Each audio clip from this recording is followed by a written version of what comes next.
Assim, as relações entre o Brasil e a França não datam de hoje, né? Sobretudo elas começam no século XIX, né? Por essa relação um pouco desequilibrada. Era normal e natural que um autor brasileiro fosse para a França, viajasse para Paris, que é o processo formador aqui do autor. Isso se prolonga durante o modernismo, e ali é o estreitamento de laços entre a França e o Brasil, por contatos pessoais, por encontros entre autores. Eu organizei em 2016 uma exposição no Centro Pompidou, Georges Pompidou, sobre antropofagia. Chamava Oswald de Andrade, Passeur anthropophage. E fazendo uma pesquisa de campo lá na França, eu descobri todo o trabalho de Vicente do Rego Monteiro. Né? Vicente do Rego Monteiro, ele teve um contato profícuo com um poeta francês que se chama Georges Charles. Né? Atualmente há no Museu Georges Charles todo o acervo ligado a Vicente de Rego Monteiro, que morou na França, que era um mediador muito importante ali. Ele traz, aliás, né, para Recife, a primeira exposição da Escola de Paris, o primeiro Picasso é mostrado aqui em Recife.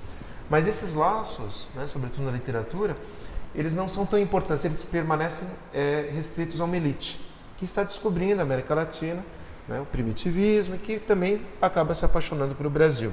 O caso do Blaise Cendrars, por exemplo, e a sua relação com Oswald de Andrade. Depois nós chegamos nos anos 50 e nos anos 60, e aí é uma maior penetração da literatura brasileira pelo chamado boom, né, da literatura latino-americana. Quem vem nesse boom da literatura latino-americana é Jorge Amado. Jorge Amado, então, começa a ser traduzido na França, sobretudo, e depois nos países arredores. E no finalzinho dos anos 60, início dos anos 70, Clarice Lispector, que é então, a primeira autora a ser traduzida, lida e, sobretudo, estudada na universidade. A partir daí, o que eu vejo assim, é um movimento crescente, né, de interesse dos franceses por nossa literatura, com um acréscimo a partir dos anos 90 que vem coincidir com uma política cultural brasileira, né, política da diplomacia cultural brasileira, que visa então a internacionalizar e a exportar a nossa literatura para o exterior. Então, há uma agenda cultural. O Brasil então decide participar dos grandes eventos literários, são inúmeros, né? A França 2 vezes, Frankfurt, o Brasil participa 2 vezes, Bolonha, que mais? Bogotá, Gotemburgo.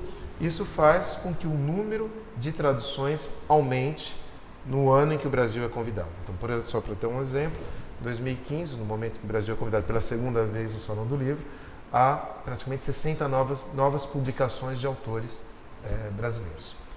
Mas, assim, tudo isso é um pouco frágil, né? A presença da literatura brasileira ainda é muito frágil. Em termos percentuais de tradução, ela conta a 1%.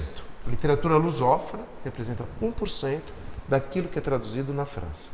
E desse 1% é o Brasil que ainda mais traduz.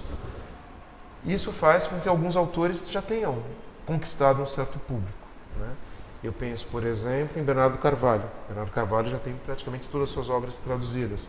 Luiz Rufato teve uma boa penetração no mercado editorial francês. Adriana Lisboa, né? Daqui do Nordeste, Marcelino Freire, né? Que é traduzido por uma editora que é uma aventureira no ramo, que se chama Anacaona, que só traduz literatura brasileira. No início, com autores ligados mais ao movimento urbano, dos saraus. Ela traduziu Ferrez, Ciríaco, Sacolinha. E atualmente o grande sucesso, por exemplo, da literatura pela Anacaona é Conceição Evaristo. Conceição Evaristo, que é a grande voz, né, digamos, da literatura de autoria negra, afrodescendente, que, aliás, ficou desconhecida no Brasil durante anos. Né? Ela era publicada por uma pequena editora, Masa, em Minas Gerais, desconhecida do público, mas reconhecida pela academia. Né? Ela é estudada lá fora e desde 2015 ela começa então a ser traduzida e conquista um público importante.